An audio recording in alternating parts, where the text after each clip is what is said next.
চোখের জলে Copa America থেকে বিদায় নিল ব্রাজিল। উরুগুয়ের কাছে হেরে এবারে কোয়ার্টার ফাইনাল থেকে বিদায় ব্রাজিলের। কেঁদে কেঁদে যা বললেন নেইমার জুনিয়র। প্রিয় দর্শক, তাই এই নিয়ে বিস্তারিত জানতে হলে ভিডিওটি না টেনে শেষ পর্যন্ত দেখতে থাকুন।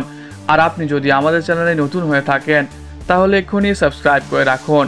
আর ইতিমধ্যে সাবস্ক্রাইব করে থাকলে আপনাকে অসংখ্য ধন্যবাদ। আজ নিজেদের গুরুত্বপূর্ণ ম্যাচে কোয়ার্টার ফাইনালে উরুগুয়ের বিপক্ষে মাঠে নামে ব্রাজিল। শুরু থেকেই একের পর এক আক্রমণ চালায় দুই দল। এছাড়া মাঠে চলে বেশ শারীরিক লড়াই।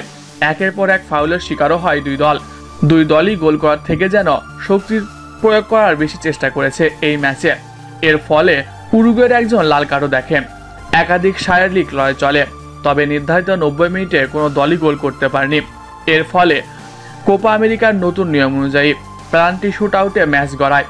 আর সেখানে উরুগুয়ের বিপক্ষে হেরে যায় ব্রাজিল। ফলে এবারে কোপা আমেরিকা থেকে বিদায় নিল ব্রাজিল। এরপর পরই কান্নায় ভেঙে পড়ে পুরো ব্রাজিল দল। বলা বাহুল্য যে ব্রাজিলের এই ম্যাচে ছিল না নেইমার জুনিয়র সহ ব্রাজিলের ব্ল্যাক ডায়মন্ড খ্যাত ভিনিসিয়াস জুনিয়র। এছাড়াও বেশ সিনিয়র খেলোয়াড় ছিলেন না। তবে ম্যাচ হারলেও ভক্তদের উদ্দেশ্যে নেইমার বলেন, ব্রাজিলের এখন খারাপ সময় যাচ্ছে, এটা সবাই জানে।